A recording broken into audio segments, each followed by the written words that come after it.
Today's guest on the What Fuels You podcast is Joe Ottinger. Joe is a management consultant, board member, author, and thought leader in the areas of entrepreneurial leadership, innovation, and strategy execution.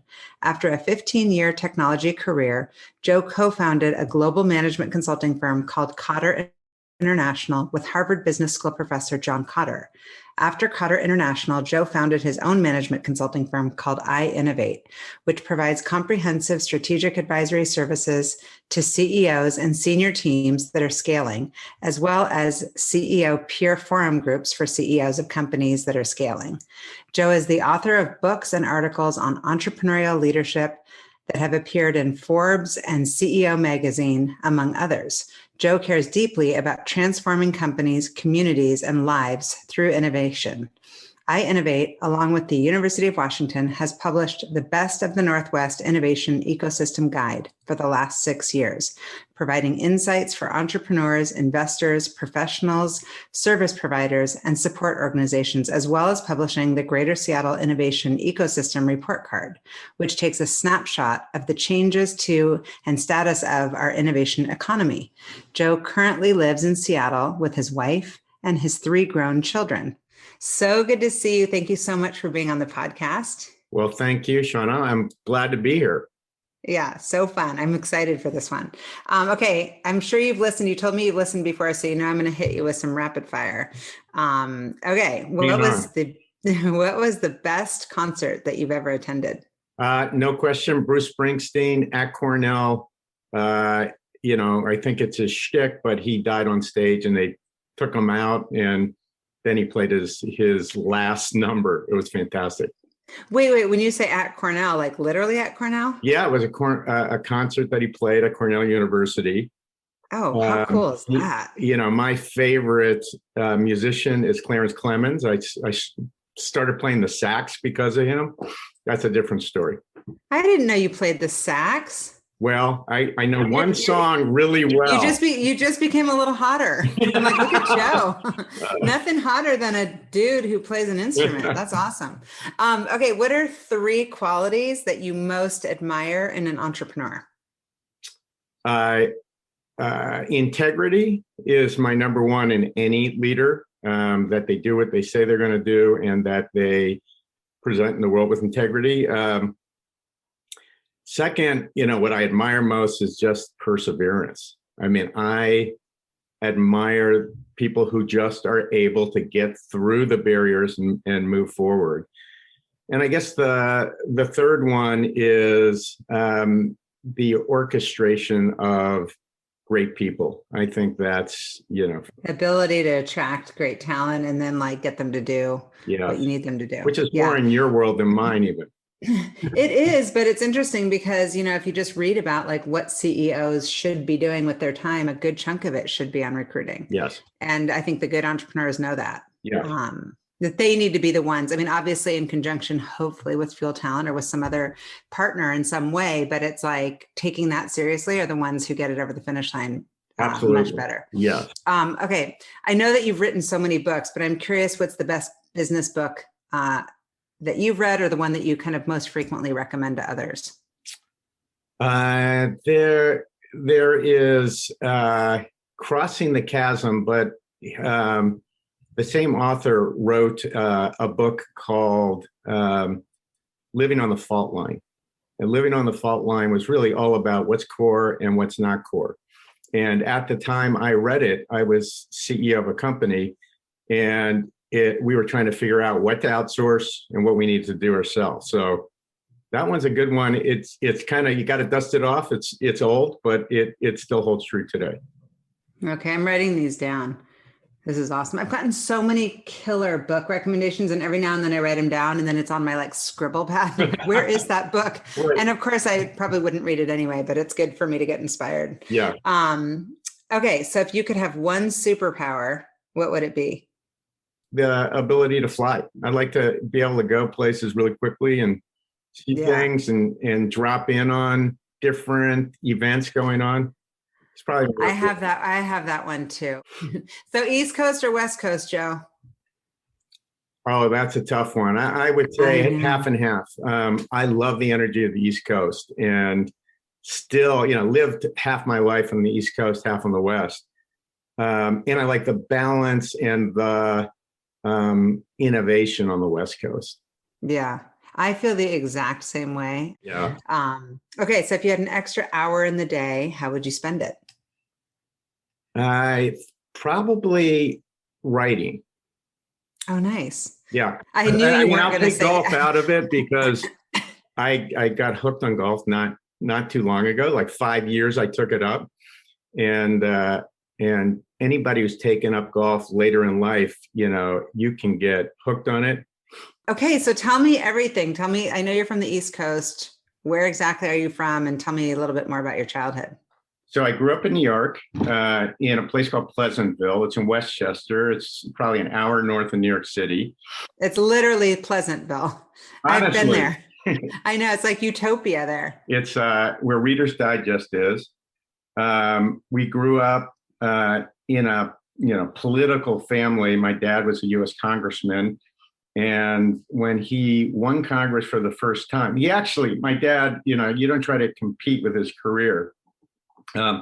He helped start the Peace Corps with Sergeant Shriver. I think he was Oh the my first gosh. staff member. He became a U.S. congressman for 20 years. He ran for Senate. Robert Redford did his research on my dad's campaign for the candidate. Wow. Yeah, so anyway, when he got into politics, we moved to DC, and I really lived in DC in a political household, but back then it wasn't political like it is today, and it's tougher today. It's much tougher. So how did that shape you as far as the way that you see the world? I'm sure the conversations at the dinner table were enlightening. That probably is what shaped me, because kind of politics at its greatest core is, how do you help the country? How do you help the world? How do you do things that will benefit humanity? So those were our talks around the dinner table. We had I could name drop here. I'm not a name dropper, so I won't. But the people my dad was dealing with, the policy issues, the environment and energy was his number one. Oh, interesting. And so I went to Sid Wilfriend School, which is where a lot of politicos went, including the Obama kids. And what shaped me is my desire to do good in the world. Yeah. But my interest was in business. Yeah. Did you ever consider politics?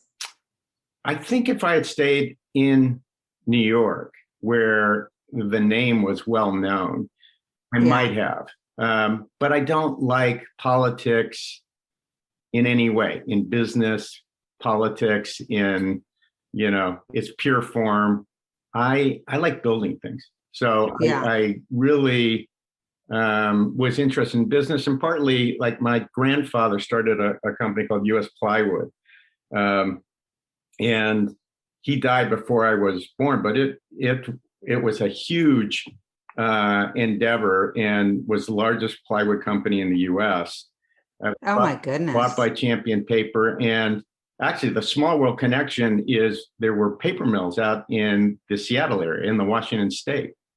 When I came out here, I had 3 people call me. All 3 had worked for my father. My grandfather. Actually, all 3 fathers had worked for my grandfather, to be more. Oh my goodness. And so they reached out to me. I learned more about my grandfather from them than I did in any other way. From him, I'm sure. Well, how cool to have that inspiration of generations of, driven, interested, successful people around you. Yeah, really something. Were you, I'm assuming, a good student because you went to Cornell and then, of course, HBS. Were you into school, or like what made you? I would say What were you fueled by, I guess, at that time? I didn't love school, but I worked hard. It was just in the family. What I did love is business school, because, rote memory, that was just not my thing. Not that, interesting, but put me into a situation where there's a problem to be solved. Like a case study. And Harvard Business School, it really prepares you well for today. And today, I think the entrepreneurs today have the skill, the problem solving skills, the critical thinking skills is more important than just about anything else, as well as EQ. Yeah. Did you feel, what's your opinion about an MBA? Did you feel that was a necessity, or was that just like the natural path from a family perspective? Like, hey, we got to get the pedigree, or we got to continue on with education? I think it's changed. So when I was going to school and in, my generation, it was very much, a stamp of approval. You needed to do it. And for me, not having a business background really, when I left Cornell, I went to IBM because they had the best training program in tech. And I just had this inkling I'd be interested in tech. But what I learned is I just don't resonate with large companies. Well, yeah, I was actually going to ask, that's one of the questions I had prepared, because I'm like, you've worked, I know you're a builder, and I've met you I've known you for a long time, but we've gotten to know each other during this chapter, but early careers, like a lot of large companies. Yeah, actually just really IBM, and even McCaw Cellular was, just growing. It was the rapid growth phase of McCaw Cellular, which became AT&T Wireless. And so. Well, it was AVT. I know you were president of, publicly traded company. So that wasn't a big company? It was, I'd say, a small public company.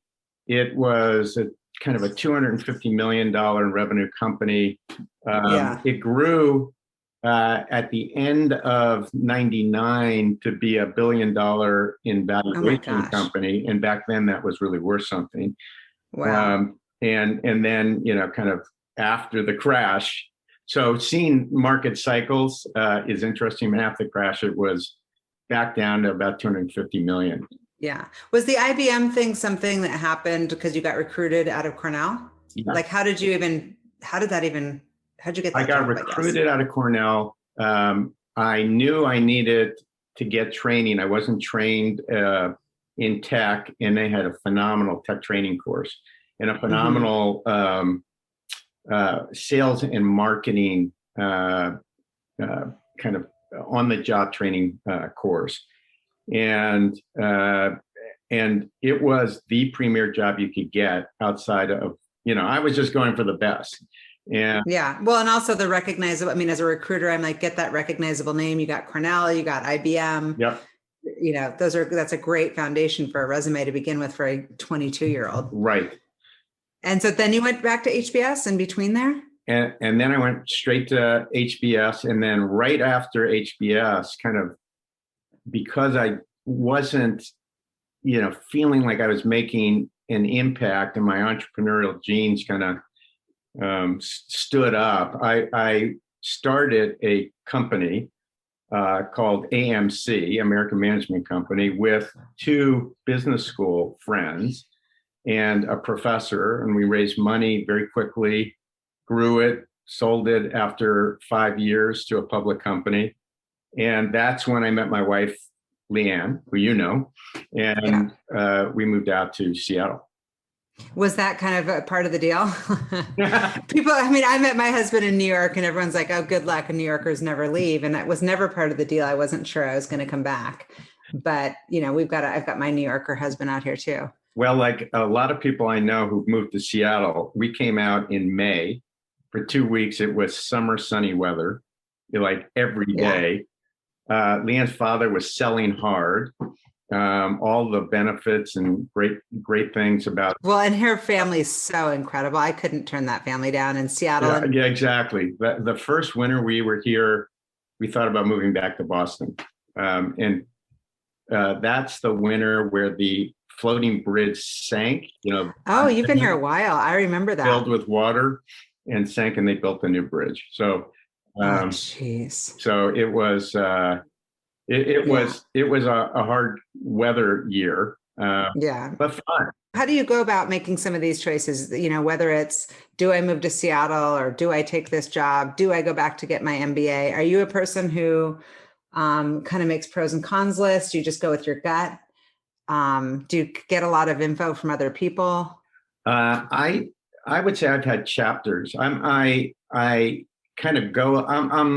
What would be the greatest sports analogy? You know, I sprint for a while and then I slow down. I think about it and then I sprint again. Right. So I have chapters in my life. Right. So this, you know, the sprint to, the sprint in terms of just my education, the sprint in terms of learning how to be an entrepreneur, you know, the sprint to kind of grow a company. And, you know, so it's been sprints. And then I step back.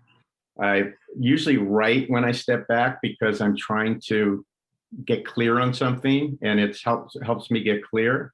I'm a puzzle doer. So I'm trying to, in a framework guy. So I'm trying to figure out something that I think others are also trying to figure out.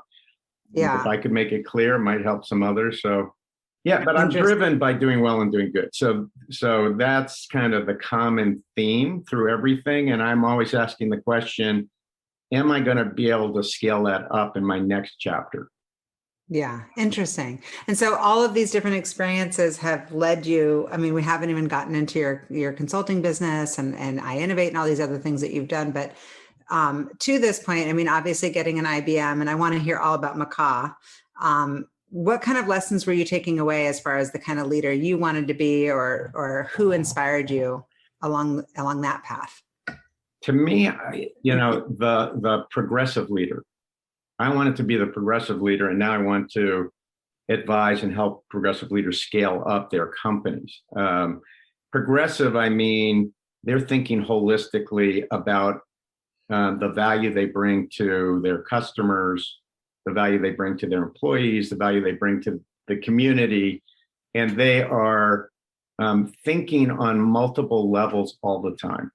And that's what I try to do. That's what I try to help others do. And the whole idea, and this goes back to my family, is how do you scale up impact in this multidimensional way? And the best way to do that, from my perspective, is business. It's not politics. It's not nonprofits. It's business. Yeah. Well, and the idea that you've said of like you can do well and be successful while also doing good. Not only that, it's synergistic. I mean, you're just starting to see this with ESG, environmental social governance. Why are the investment firms jumping in? It's not out of doing good. They're jumping in because when they do their financial screens and then they do their ESG screens, those companies are doing better. Yeah, exactly. There's an actual ROI. There's an ROI, and I've always believed that. If you do it well, I believe you get a better ROI. Yeah, totally. And so having led a publicly traded company, how does that differ for you, that pressure, that visibility from, working in a private company? The reason I stepped out of my first tech career was because in a public company, there was no interest in doing good. It was bottom line oriented. There was no, at that time, understanding of this, what I'm calling progressive leadership. And so I stepped out. That's when I wrote the book Beyond Success, which really was about how leaders, and that was really interesting because I made a list of 30 of the top leaders that were able to do well and do good at a massive scale, like Les Wexner, Sandy Weill. Oh, yeah. Some of the top tech talent. Well, Mark Benioff has done that really well. Yes, Mark Benioff has done it extremely well. And I tried to get the lessons learned in terms of kind of how you do it in business, how you do it with your wealth, how you do it in philanthropy, and just really, really interesting. The fourth impact area was actually family. I started this with the support of some Harvard Business School professors because I couldn't get access to the people I wanted to talk to on my own. I went back, they helped me get access, and I do the first couple of interviews, and I can't remember, I think it was Les Wexner who said, "You're not asking me the most important question." I said, "What's that?" how do you make impact in your family? Mm. And I'm finding just with even entrepreneurs, how to balance the focus and intensity needed to succeed in business with, raising a family is very, very difficult equation. I'm hoping that through living a certain way and through, modeling certain behaviors that they're picking up on it. But I do think it's important to have intention and around kind of the messaging that you're sending to your kids. 100%. Okay. So tell me all about landing in Seattle and then what? Like, what did you do here and how did it feel different as far as being able to make an impact in your career and in the community? So, interesting story on the way out. So I met my wife in Boston.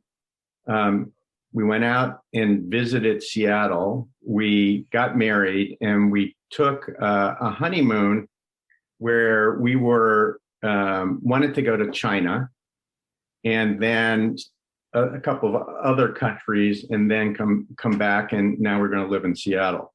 We didn't know exactly what we were going to do. Originally, we thought we'd start a merchant bank because the banking sophistication back then, at least merchant banking, wasn't very sophisticated. Yeah. And hold on, go back. Did you meet her at HBS? I met her on a blind date. Oh. From an HBS student who was in my section. Nice. It's another. Was that your first and only blind date? No, I had, I'm batting 500. The first one was a disaster. So the second one was much better and lasted a long time. Nice. Okay, sorry. So this story is amazing. So we start, we go through Seattle, we go to Japan, we go from Japan to Hong Kong. It's 1989. There's a lot going on in China, including Tiananmen Square. We get off in Beijing, we go to Tiananmen Square. We're talking with the kids in the tents. There's the makeshift Statue of Liberty. We go back to our hotel that night. We get a call from Leanne's brother, Jeff, at about 3 a.m. And I say, Jeff, hey, you know what time it is? He goes, yes. I go, well, what's the rush? Or what's the urgency in this? And he goes, well, look out your window. We were two blocks from Tiananmen Square. The tanks rolled in that night. My vision is of bodies being carried on rickshaws, burning cars outside of our window. And in the middle of all of that is a guy doing Tai Chi. Like nothing is happening. I mean, amazing. Then there's a whole nother story, but it took us a long time to actually get out of China. And then we ended up in the UK. And in the UK, our mind is open. We've been relaxed. We know it's a new chapter. We're going to Seattle and we're walking along and my wife is just drawn to this store called The Body Shop. The Body Shop's a skin and hair care products company. It's started by an amazing social entrepreneur, more in the Ben and Jerry's style, named Anita Roddick. One of the greatest leaders I've met. The company grew to $1 billion, went public, got bought by Unilever, but it was franchise oriented. So she goes into the store and she wants to buy everything. I'm looking at how busy the store is. We go to 7 stores while we're in London. We film all the stores. And then we decide, well, maybe as a side business or Leanne's business, because Leanne was in private equity and she's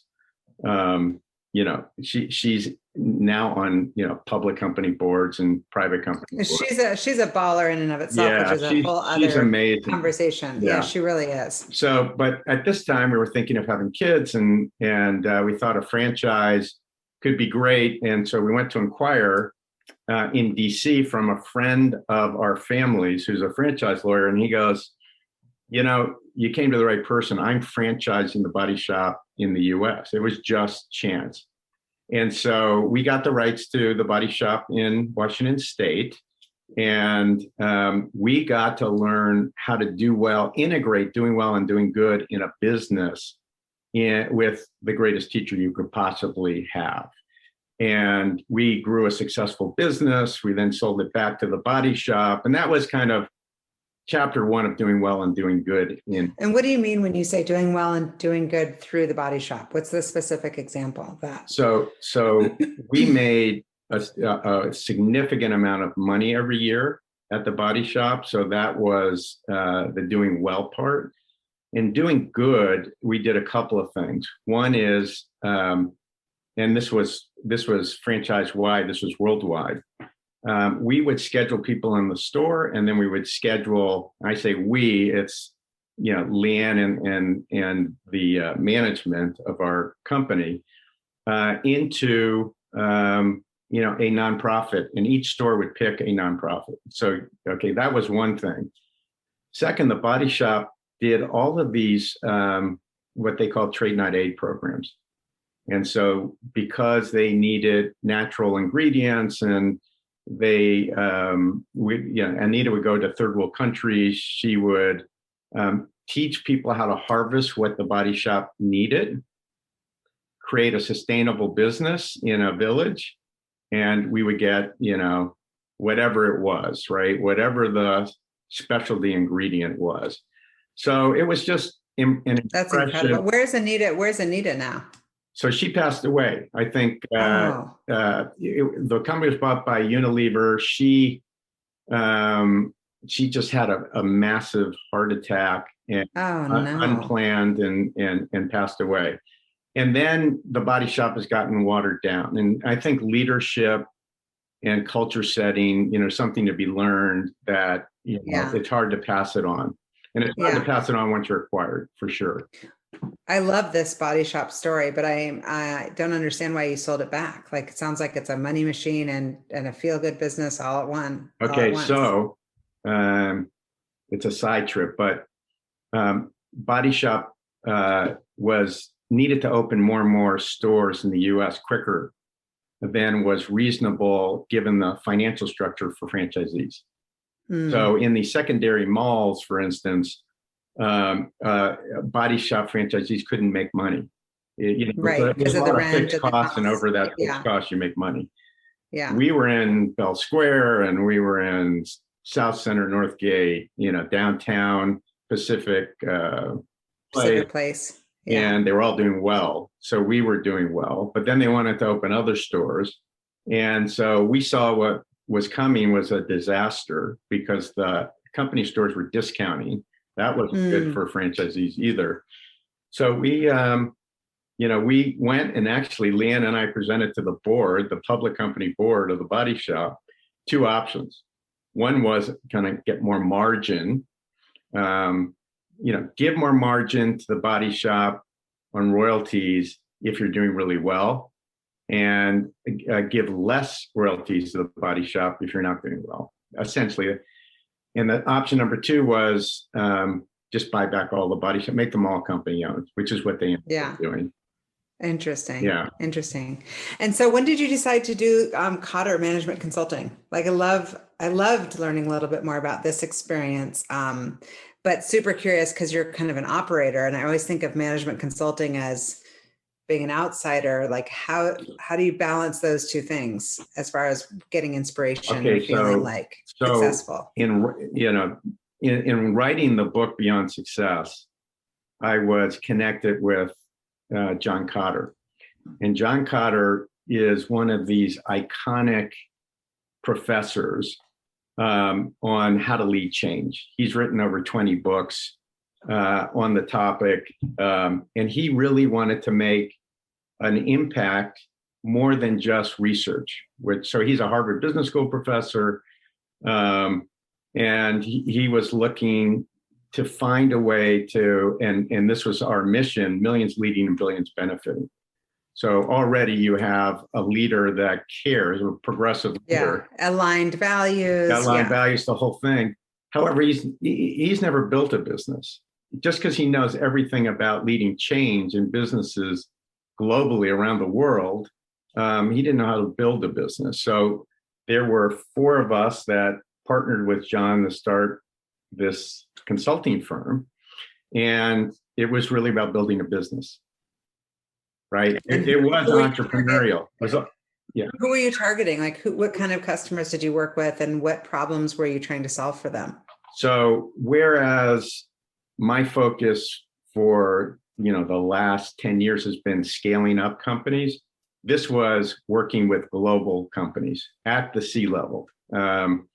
And, my job was to help bring in new clients and then service the C level as part of our process. So we would go into companies like some of the listeners might know NetApp. NetApp is a data storage company. We were with them as they grew to be a Fortune 500 company. And they were shifting their whole model from direct sales to partner sales. And they were having a hard time doing it.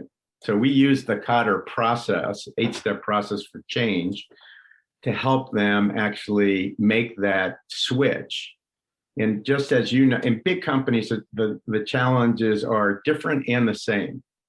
No matter where you are, whatever got you there, whatever the business model that got you to where you are, isn't necessarily what's going to get you to the next stage. Not the same people, not the same processes. You can be a lot more fleet of foot. And the longer you've been around, the more you put in execution processes, you optimize for that. You become really good at getting, predictable results. You become really bad at innovating. And so what this did is it started the process of creating an innovative culture and innovation process within a company to help them rapidly get to their strategic results. And it was really fascinating. I didn't know whether it would work, but it worked. It worked every time. Well, it sounds like your philosophy was well adopted, both within your partnership, but also within the companies that you were serving. Did you enjoy kind of the outside? I mean, you've kind of taken this outside role since, like versus going in and being a live operator of a business that you're trying to, with like a product. This is more services. Did you like that part, or what do you? I love it. Feel is like the pros and cons, I guess. The pros and cons. So the con is you're not in the seat and you're not, in control of the decisions. The big pro for me, given the way, I think, is I can take, I can work with lots of different companies, C-level companies, scaling up, which is now getting to Iinnovate, scaling up their companies.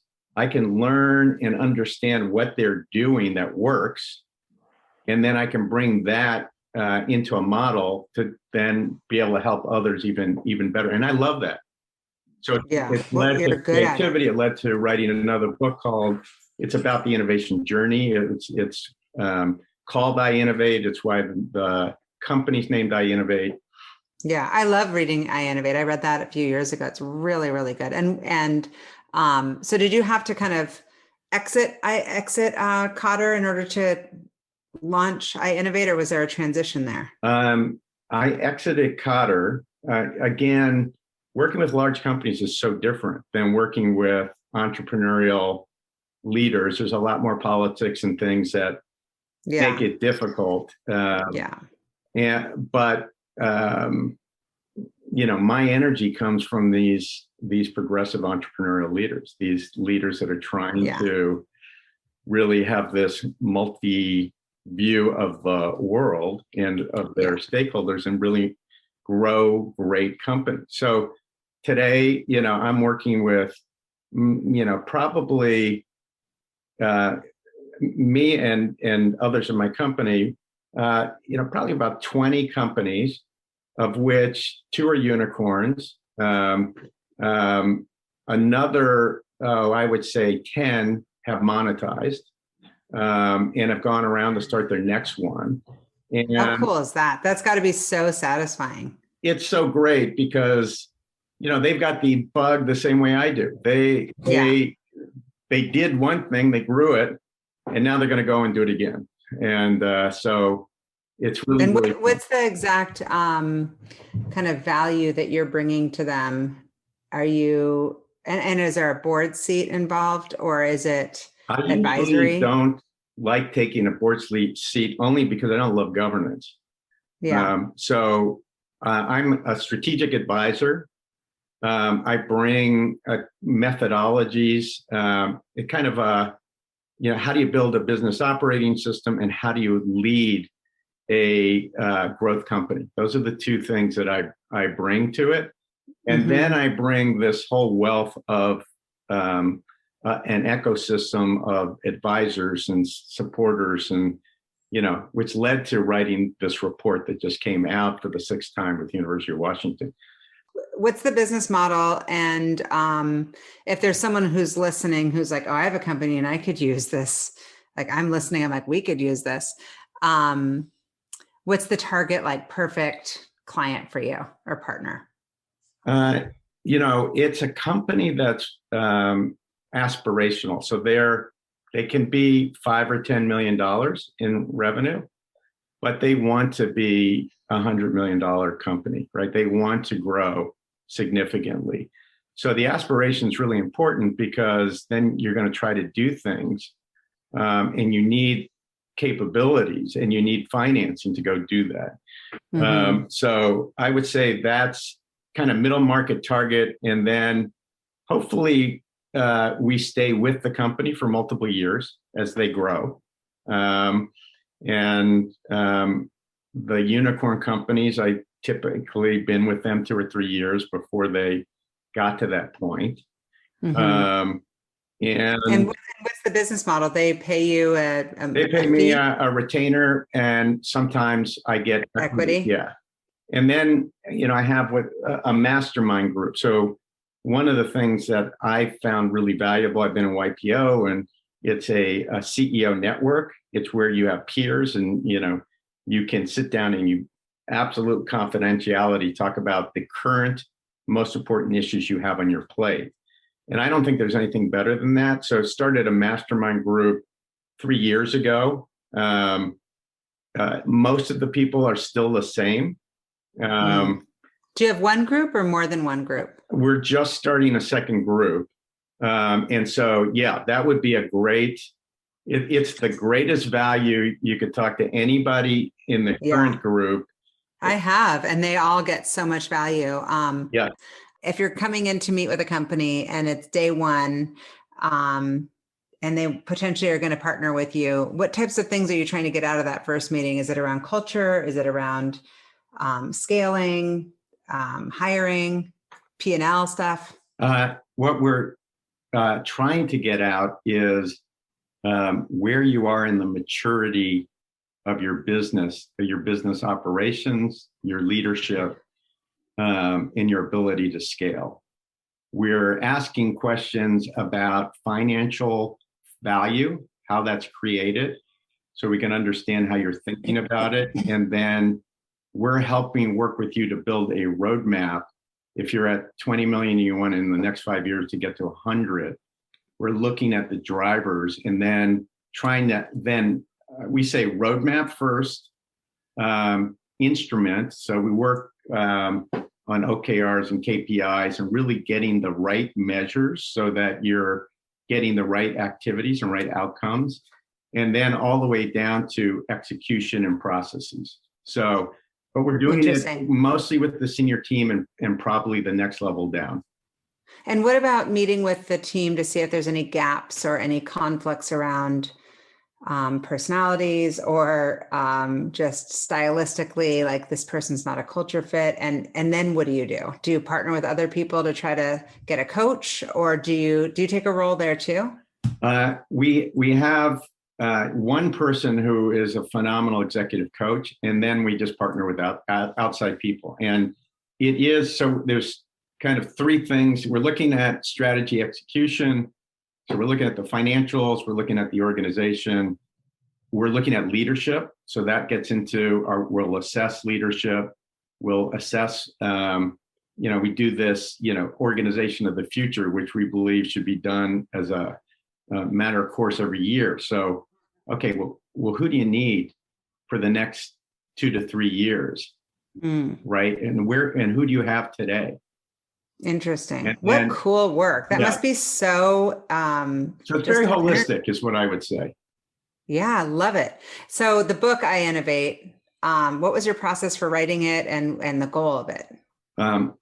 That is kind of an allegorical tale about, and Kotter had written Our Iceberg is Melting, and so it was very effective. Who Moved My Cheese was very effective. I loved Who Moved My Cheese. Yeah, I was trying to really help people understand the entrepreneur's journey from idea to, starting a company, to finding the right people, to scaling the company, and then what happens when you get bigger, and how that intersects with advisors and a community, an ecosystem, basically, that will help you along the way. And whether it's incubator or accelerator, or it's a VC firm, or it's a great lawyer, or a service provider or something like that, just helping people along the way, and how that intersection between an entrepreneurial leader and the ecosystem works, right? And so I was often asked by CEOs for, hey, can you recommend a top IP lawyer? Can you recommend someone who can help us with compensation analysis? Can you recommend someone who can come in and review our marketing or review our tech? And so what most people do is they go out and they tap their network and they find somebody.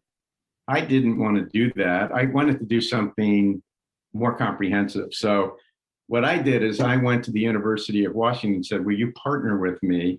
What I'd like to do is understand, of all of the resources that could help an entrepreneur, can we make it visible who the best resources are?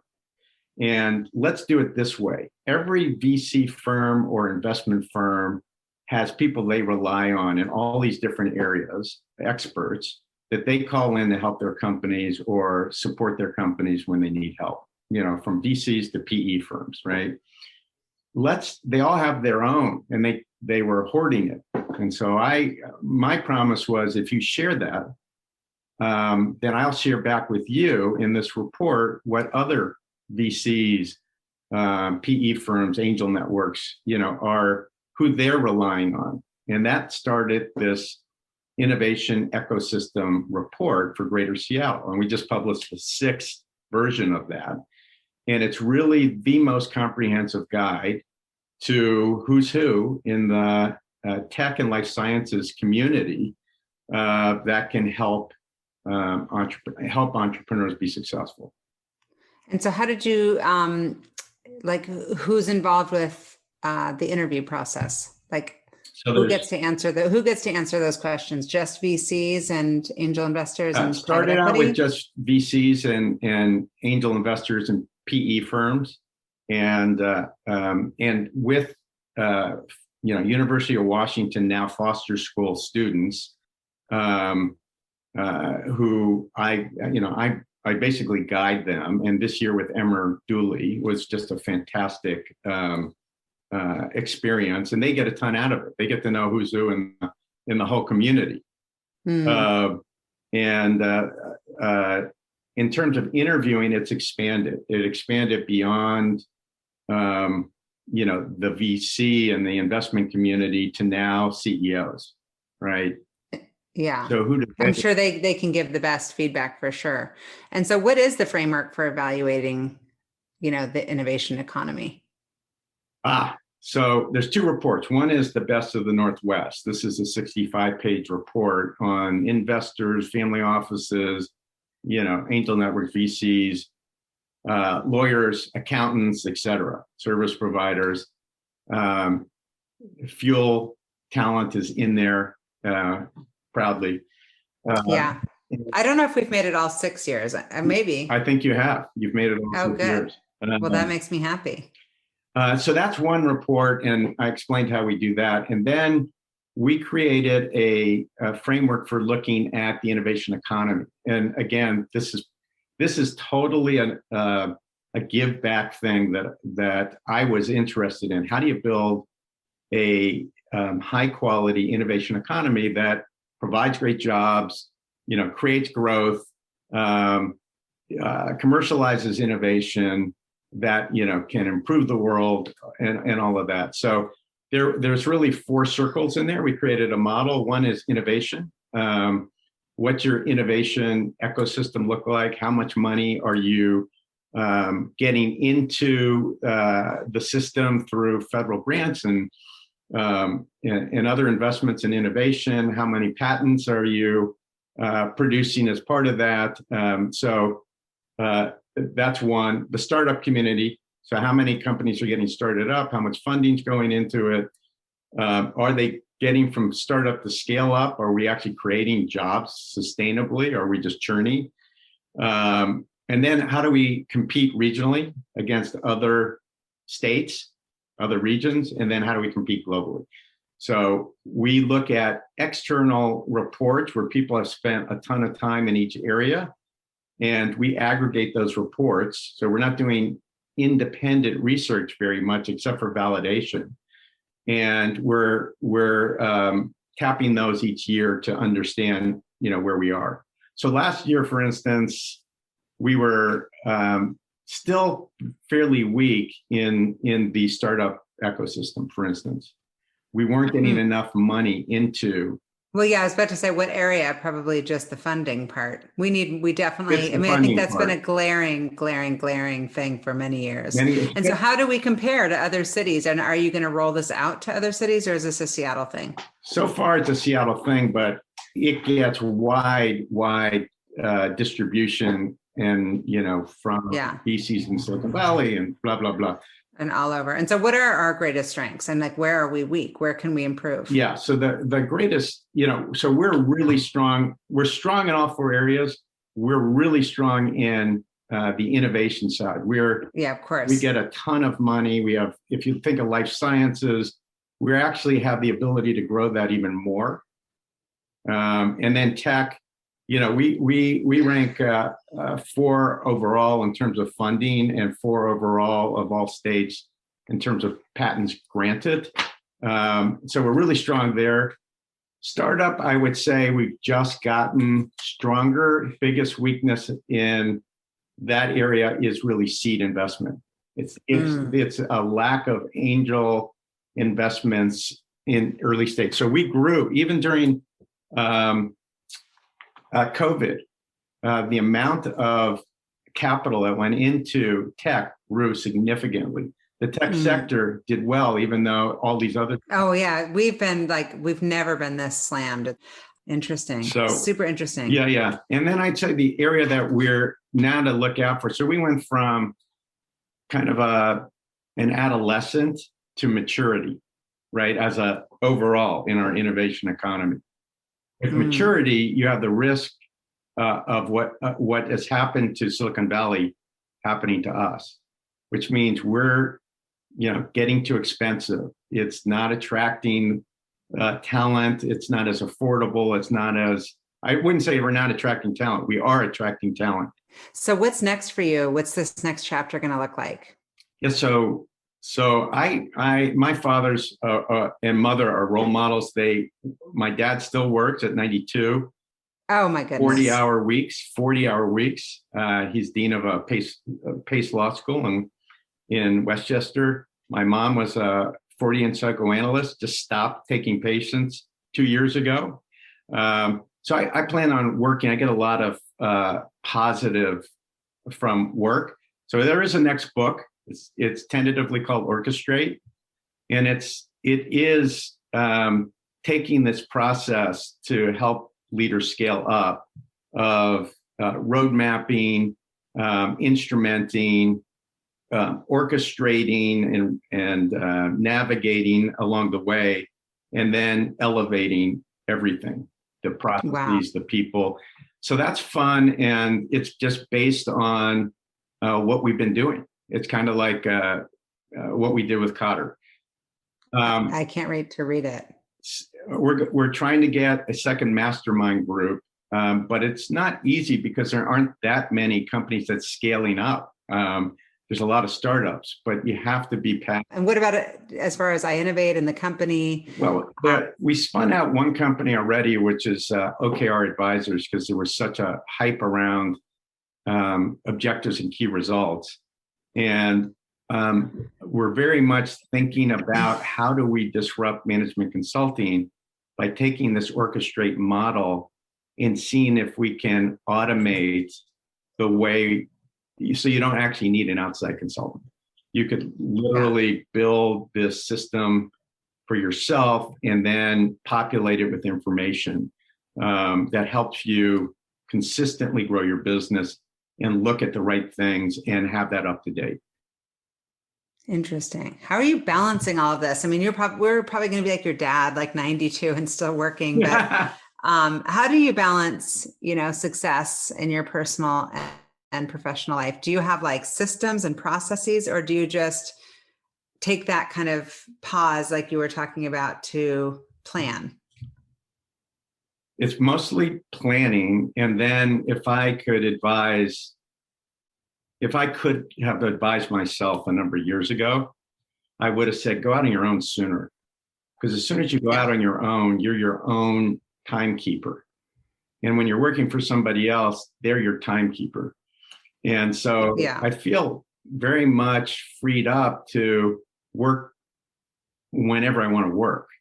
And so it can be weekends or whatever. And then I can, figure out what time's family time, what time is, recreation time. And I've gotten really into golf, which sounds like I'm gotten old. And, I was a tennis player and a soccer player in college. And now I'm playing golf. And I always thought golf isn't really a sport, but boy, it's quite fun. Well, you could walk the course. That counts. Exactly. Get your steps in at least. And so is this for you, is there a time in your career, in your life where you have felt the most successful? And how would you define success? That is a great question.